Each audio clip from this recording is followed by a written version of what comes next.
As Ongwen said, and Eugene has remembered, we are in holy grounds here at Ufungamano House.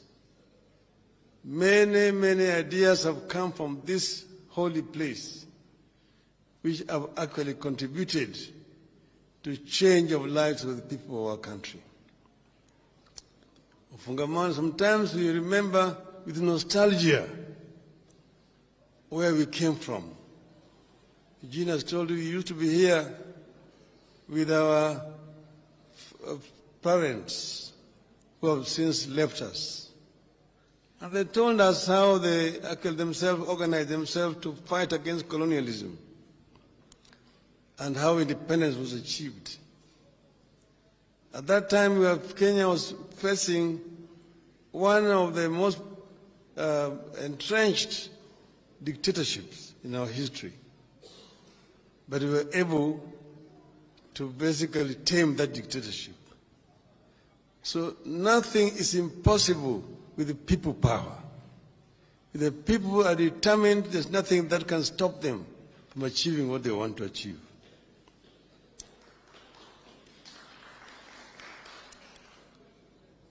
Over the decades, this venue has become synonymous with our quest for a more perfect nation. Each time we have taken a stand here, the nation has overcome confusion, doubts, and fear, and taken a stand for the better. Although we have held deliberations here that shaped our nation, none has taken place under circumstances as worrying as is the case currently. Kenyans have never had to struggle this hard to put food on the table or take their children to school.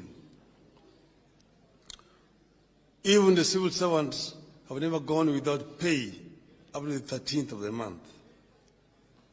When we held frequent meetings at this venue in the 80s, 90s, and early 2000s, we aimed to end the single-party rule and give ourselves a new constitution. As we meet today, both the multi-party democracy and the constitution we fought for are under attack.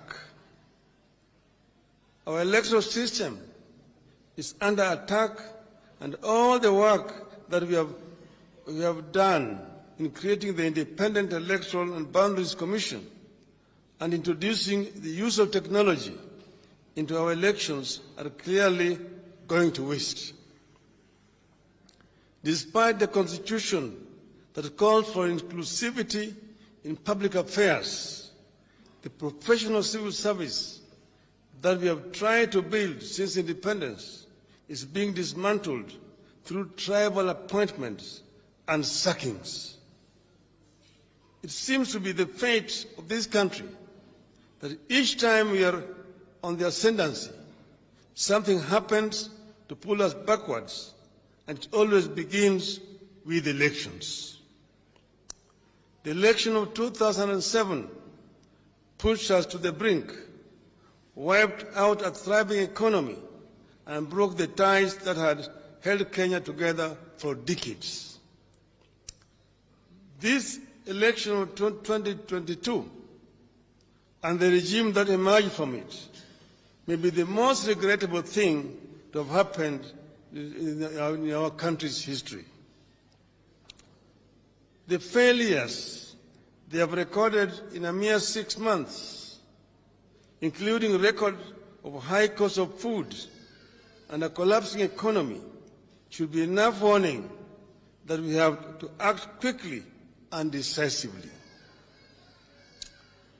We have been told, and I quote, "The only thing necessary for the triumph of evil is for good men to do nothing.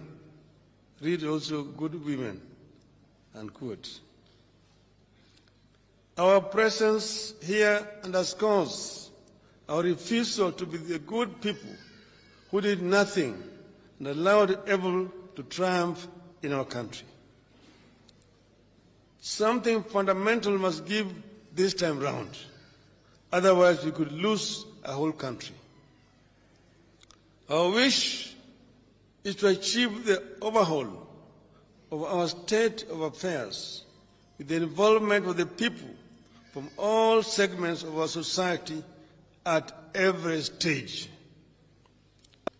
We will engage in the bipartisan process to which we have sent very able and competent representatives.